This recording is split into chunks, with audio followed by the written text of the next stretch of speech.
మీకు రాజకీయాల్లోకి రావాలనే ఉద్దేశం ఉండటం వల్లే పేద ప్రజలకు ఇళ్ళు హాస్పిటల్ కట్టిస్తున్నారని అందరూ అనుకుంటున్నారు. నిజమేనా? నిజం చెప్పాలంటే నాకు రాజకీయాలంటే పెద్దగా ఇష్టం లేదు. అయినా నా చుట్టూ ఉన్న మనుషులు బలవంతం చేయడం మూలంగా దాని గురించి సీరియస్గా ఆలోచిస్తున్నాను. నా నిర్ణయాన్ని మీకు త్వరలోనే చెప్తాను. పోతే నేను పేదవాళ్ళకి ఇల్లు కట్టించడం, హాస్పిటల్ కట్టించడం కొత్తవి కాదు.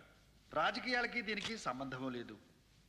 అయినా నాకున్న కోట్ల ఆస్తికి వారసులు మాత్రం ఎవరున్నారు చెప్పండి? అయితే మీ తర్వాత ఈ ఆస్తి అంతా ఎవరికి చెందుతుంది? నా తదనంతరం నా ఆస్తి అంతా పేద ప్రజలకు ఉపయోగపడేలా ఒక ట్రస్ట్ ఏర్పాటు చేస్తాను. అమ్మా రాణి, 25 ఏళ్ళు నన్ను జైలుకు పంపి నా జీవితాన్ని నాశనం చేసి నాకే అందనంత ఎత్తికిపోయాడు చక్రవర్తి. త్వరలోనే వాడి పతనం చూడాలి. నాన్న, నువ్వు చెప్పిన ఏర్పాట్లన్నీ చేశాను. నువ్వు అంటే చాలు, ఆ చక్రవర్తిని నీ కాళ్ల ముందు పడేస్తారు మన మనుషులు. అది నువ్వు అనుకున్నంత తేలిక కాదమ్మా. అయినా ఆ చక్రవర్తిని నేను చంపదలుచుకోలేదు.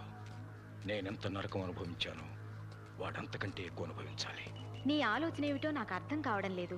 అమ్మా రాణి, ముళ్ళును ముళ్ళుతోనే తీయాలి. ఆ చక్రవర్తికి యముడు వాడి కొడుకే. వాడున్నట్టు ఆ చక్రవర్తికి తెలియదు, కానీ నాకు తెలుసు. అతని పేరు రాజా.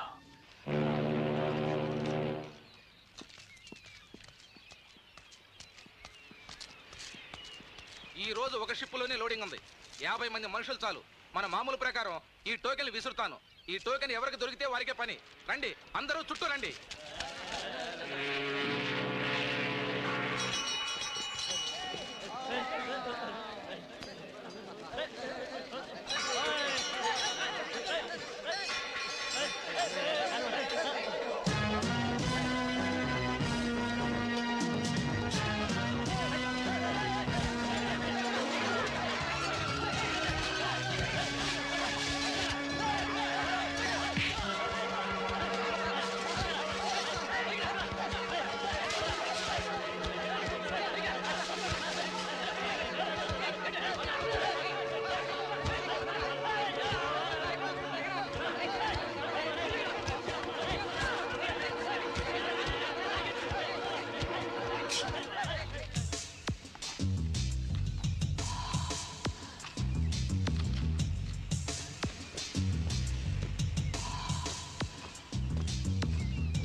రాజాబాబు, నేను పని చేసి 10 రోజులయ్యింది. ఒక టోకెన్ ఇవ్వు బాబు. నీ గబ్బున్నాడా? లేడు బాబు. నా ఊహ తెలియక ముందే మా నాన్న చచ్చిపోయాడు. అయితే పని చేసుకోపో. అలాగే బాబు. నీ సంగతి? నాకు అబ్బున్నాడు, కానీ ముసలోడు. ముసలాడైనా ముతకోడైనా అబ్బున్నాడు ఎప్పుడో మన దగ్గర రాకూడదు. జారేజా.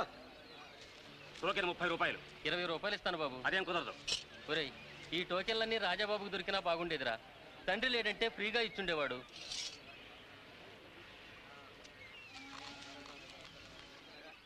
రండి బాబు రండి, రండి బాబు రండి.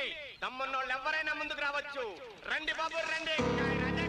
కాయ్ రాజక్కాయ్. 1కి 2, 2కి 4, 4కి 8, 8కి 16. రండి బాబు రండి. మా రంగుందాలని జయించినోడికి 1కి 16 రెట్లు ఇస్తాను. రండి బాబు రండి. ఎలాగైనా సరే రాజా నొప్పించి ఆ దాదా మీదకి పంపాలి. రాజా, ఎక్కడి నుంచో ఒక రౌడీ వెధ వచ్చి మన వాళ్ళని అల్లరి చేస్తున్నాడు. అంతేకాదు, నిన్ను కూడా బాబెవడో తెలియని అనాథ వెధవని తిట్టాడు.